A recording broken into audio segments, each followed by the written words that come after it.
RTD was keeping a little secret from the people you elected to run that government agency. Until today. The former city council president, who was cozy with developers, is now going to work for them. The FBI has a mystery about itself it cannot solve, but it's come to Denver looking for a solution. In search of the very first photo of this city. And a viewer explains why our You've Crossed a Line segment may be funny, but it's no joke. That's next. RTD doesn't just spend your money on trains, it also spends millions on lawyers for when the trains don't work. RTD's board just approved millions more in new legal fees for lawsuits, including the one that they've got going against their partners on the A line. But RTD never told its elected leaders that a judge ruled they could have gotten those legal fees back, except for the fact that their lawyers were unprofessional. Here's Marshall Zellinger. RTD and DTP are back at it. Actually, the two acronyms have never stopped. DTP, the operator of the A-line, is seeking $80 million in damages from RTD, meaning us taxpayers. We're being sued over the cost of A-line delays, the cost of flaggers, and the cost of fixes required by the feds. In late May, RTD won a small portion of that lawsuit. The judge was ready to award RTD, meaning us taxpayers, some of our legal fees back, but did not because of what he called unprofessional handling by outside attorneys hired by RTD. 3 weeks after the judge said they were unprofessional, RTD asked its board of directors to approve $4 million to be set aside to continue to hire outside attorneys, not just for this lawsuit, but other cases that come up. But the board was never told about a judge calling these specific attorneys unprofessional. The board was not notified of the order because we typically don't notify the board of every order or filing or motion of all of the litigation that our council team manages, or we would inundate them with information. RTD did not have a dollar amount for how much we could have been reimbursed. We would expect our outside counsel to conduct themselves professionally. In this particular case, they were talked to about this. I wouldn't say it's normal. Generally, attorneys are not told by the court essentially that they need to play better. The judge in this case took issue with a few adjectives. One of them was when RTD's attorneys called DTP's position absurd. Because of that, the judge denied costs to be reimbursed. It's generally much better to just say that you think that they're incorrect, that legally they're not on solid ground, something like that. If you're going to be called unprofessional, I'm going to use children's blocks in the story. So you heard that none of the board members had been notified about this when they were asked to vote on June 18th for $4 million more for outside counsel. Again, not just this case, but multiple cases. Guess what, Kyle? After I started calling every single board member today, before I got through all of them, they got an email from RTD notifying them about what I was talking about. Here's the motion, here's the ruling, here's where we stand with that. Marshall's at the door. Quick, tell everybody what they need to know. Fascinating the way that got rolling. Thank you, Marshall. Hope that everybody's recovering from their hangover from the fiscal new year yesterday. Probably partied hard. State government, like many others and some businesses, run on a July 1st to June 31st calendar. So yesterday was the first day of the new fiscal year. It's pretty convenient for Colorado since our legislative session, where the laws and the spending are decided, runs from January to May. So make those decisions and then boom, here we go. New fiscal year. It's also the start of some new laws. 30 of the 454 bills signed during the session took effect yesterday. One of them closes a loophole we told you about here on Next. That loophole allowed adults to send sexually explicit text messages to 15, 16, and 17-year-olds so long as it didn't involve pictures. Well, sexting those kids is now illegal, photos or no photos. This is the bill that had the rare near-death experience. We were talking about it live on the air as it was happening. Democrats in a committee inexplicably killed this bill, and then they flipped their votes. They changed them and brought the thing back to life. Former City Council President Albus Brooks was upset by an underdog opponent who suggested that he was in the pocket of big developers. Today, Councilman Brooks announced his new job with a development and construction company. Brooks' final day on City Council this month will be his first day with Millender White. He's going to go to work for his former campaign donor, focusing on business development for them. He'll serve on a leadership team with 4 people who gave him $1,000 donations for his campaign, so I'm guessing they'll get along well. The FBI has come to Denver in search of answers in a cold case of its own. The question they're examining: why can't the FBI seem to hire a diverse group of agents? Here's our Allie Levine.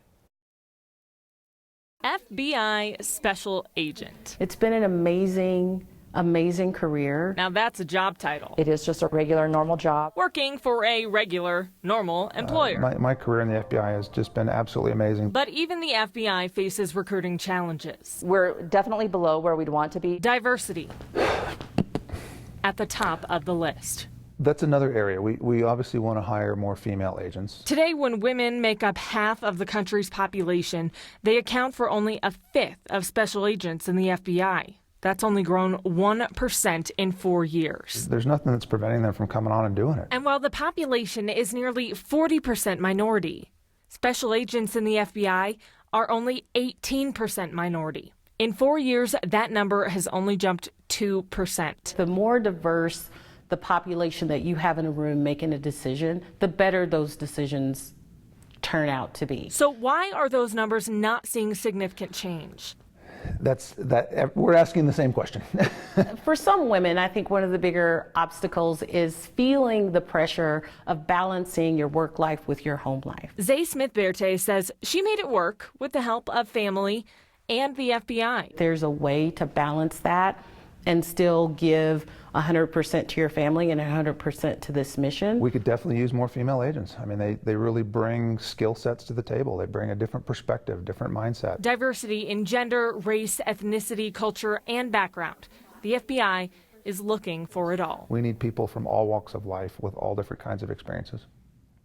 The FBI has a diversity agent recruiting event in August. They say that you have to be between 23 and 36 years old and have either a bachelor's degree with 2 years of work experience or a master's degree with 1 year of work experience. And you can find more information on how to apply on our website. Kyle. I'm curious, Allie, why they've come to Denver for this particular initiative, because, I mean, this city is not exactly a bastion of diversity. They did actually say that to us, that, you know, we don't have the most diverse pool to choose from, and they're not trying to change the demographics. They're just trying to make sure that their agency reflects the community. All right, Allie Levine, thank you very much. Former Governor John Hickenlooper's presidential campaign is losing some key players as he struggles to poll above zero. His campaign manager, his finance director, and his spokeswoman are all leaving. And if Hick was going on MSNBC this morning to reassure supporters after that news broke, something tells me this didn't do it. I'm not sure. I'm not always the perfect spokesperson for my own for my own ideas. You know, I've got to get better at painting that bigger picture so people do hear it and see it and understand the clarity. It sounds like you don't think it's necessarily the message. It sounds like you think it's the messenger. No, I think it's a little of the message, a little of the messenger, a little bit of the team. Well, now the team's gone, so we're down to just message and messenger. So we're about to find out which one it is. More Democrats are now calling for Hickenlooper to just quit the presidential race altogether and instead run for Senate against Cory Gardner. Now, there's the pesky little issue that Hickenlooper has said he does not want to be in the Senate and that he isn't cut out to be a senator. And then there's the crowded field of candidates already in that race. You got two of them, Michael Johnston and Dan Bayer, who have opening fundraising totals of more than $1 million. I mean, those are serious candidates. They might not take too kindly to being pushed out of the race by a guy who doesn't actually want the job. I asked Johnston about that when he announced in January. Would you clear the race if he wants in? I don't know that. I'd certainly be willing to talk to him about it. John Hickenlooper and I are friends. I'm a big fan, and so I think he's got bigger things in store than this race. But if he called me to have that conversation, I'd certainly be willing to talk to him. Hick would make a baker's dozen in the race. There are 12 announced Democrats running against Gardner. Along with Johnston, we have heard here from Alice Madden, Andrew Romanoff, Dan Bayer, and John Walsh. All of those full, unedited interviews are waiting for you on the next YouTube channel. My recommended read today is not an easy one, but it's important if you're willing to take a look. It's a personal essay from Sage Nauman, who works with Senate Republicans over at the state capitol. It's Sage's story of how he lost his mother to alcoholism 3 years ago today. The piece is about the blur of moments that he remembers when he realized that his mother was near her end. He begs people not to be silent when they suspect that someone might be an addict, to take that uncomfortable step of saying something. And I was moved by Sage's pledge that today is the one day a year that he sets aside for mourning his mother. He spends the other 364 trying to make her proud. You can find a link to Sage Nauman's writing on the next Facebook page. So our parking shaming segment, You've Crossed a Line, it pokes some fun, but we told you from the start it was based on serious issues. I mean, if you take 2 spaces, you're making Colorado's parking problems worse. And if you cross the line next to next viewer Curtis Wolf, you might strand him somewhere. He shared these photos from a recent trip to the Thornton Crossing shopping plaza. Curtis told Next that he made a joke to his caregiver after he parked there, saying he finally found a handicapped parking space that wasn't already taken, but he bet that somebody would park on the lines right next to him. And lo and behold, someone did. So I'd like to share just one line of extra feedback from Curtis tonight next time you see somebody cross the line. Curtis wrote to us, as a person who drives but has to use a wheelchair, crossing the line segments are awesome. I'd appreciate it. They used to call Denver a cow town. I'm not sure I even see cows. It's interesting to think of Denver as just this, tiny, few plots of land that people were, just building these rough-hewn cabins on. Is this the very first photo taken of Denver?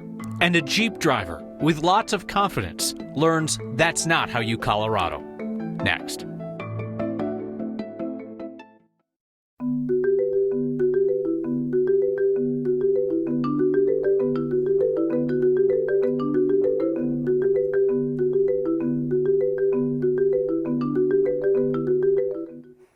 Nice to be talking and showing you water instead of fire this July as compared to last year and the year before. Colorado no longer in a drought.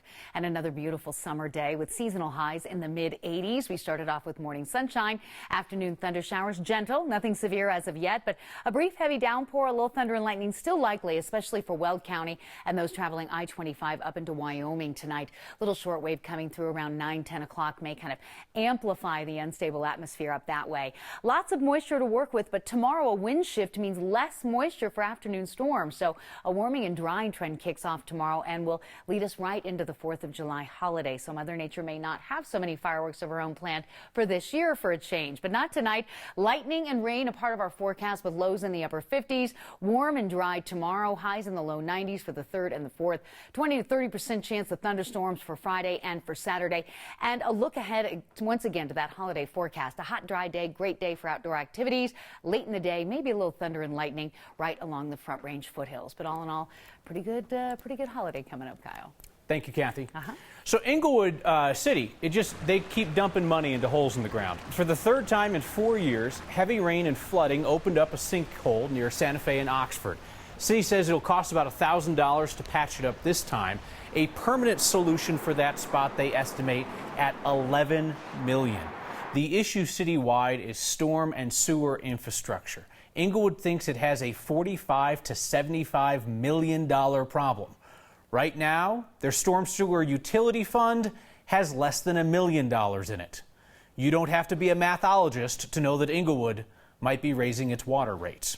So our reporter, 9 News reporter Liz Kotelik, was out at the sinkhole reporting for our morning show today when somebody walked up and handed her a beer.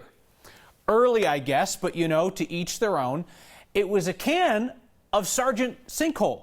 Do you remember this story? Sergeant Sinkhole, the beer from Boggy Draw Brewery, right across Hamden there. In June of 2015, a Sheridan police sergeant's cruiser fell into a sinkhole that opened to that same intersection. The sergeant, Greg Miller, said it felt like he was hitting a wall when he just dropped through the bottom of the road. 15-foot nosedive. The brewers at Boggy Draw nearby invited him to come in and grab a beer and then to brew a beer with them. Sergeant Sinkhole was born. The most Colorado thing we saw today, bikes on bikes on bikes. All right, we've seen a bike attached to a motorcycle on Next before, but this is next level stuff out of Boulder. Tracy Rudnick spotted this motorcycle with a sidecar and a mounted bike rack. Not one, but 2 bikes ready to go. I would say indeed that's pretty Colorado. If you see something that just screams our state to you, get our attention with the hashtag HeyNext. From the most Colorado thing we've seen to a lesson on how not to Colorado. Want to guess how it ends for this guy?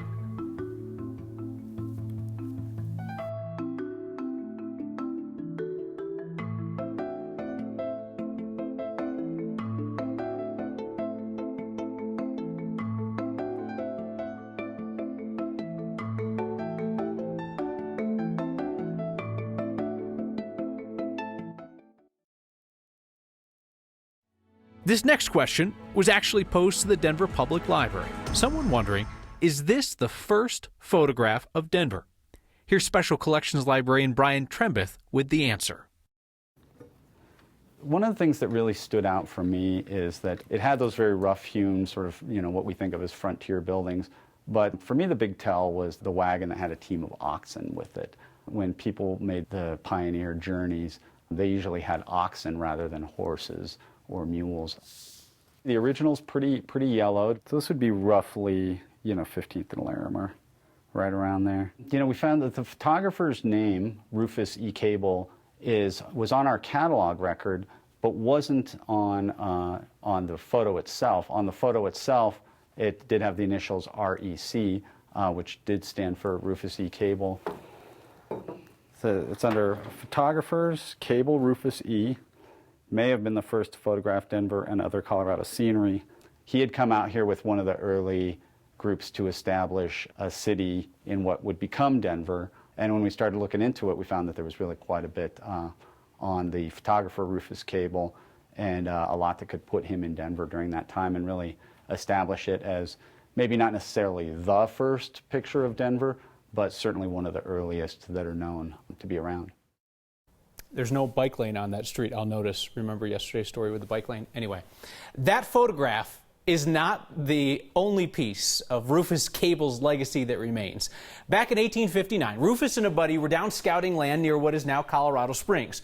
Rufus's friend, the thirsty stork, looked around and said, well, this spot would make a great beer garden. Rufus was like, beer garden? Why, it is a fit place for the gods to assemble. And that is how Garden of the Gods got its name. Way to be, Rufus. Jeeps and Jeep drivers, they're the tough sort, but they're not invincible. One offers an example of how not to Colorado. That, and those of you who caught me making a whopper of an error tonight, next.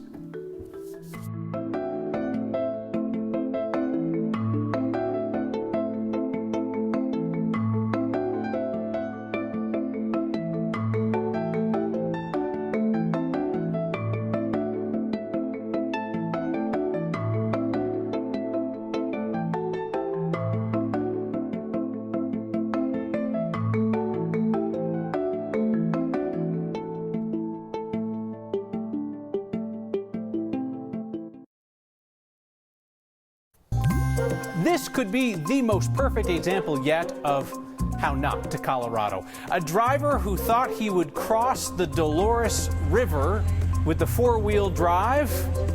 Well, maybe. Aaron Edwards captured this video. This was over the weekend in San Miguel County. Yeah, things go south right about there for the driver, and that is the point in which the Jeep becomes a boat. It's a bad boat, by the way. Aaron says some kayakers helped the driver get to shore. The San Miguel Sheriff's Office says that Jeep still sitting in the drink. So I misspoke in our fiscal calendar story this evening, and I referred to the date of June 31st, a day, of course, which does not exist. I thought maybe it would escape your notice, but Andy noticed, and Bentley noticed. Ann wrote in, plus Harold and Susan, and Rick, and Don, and John, and Jim. So that was a pretty bad error, guys, but thanks as always for having my back. I'll see you next time.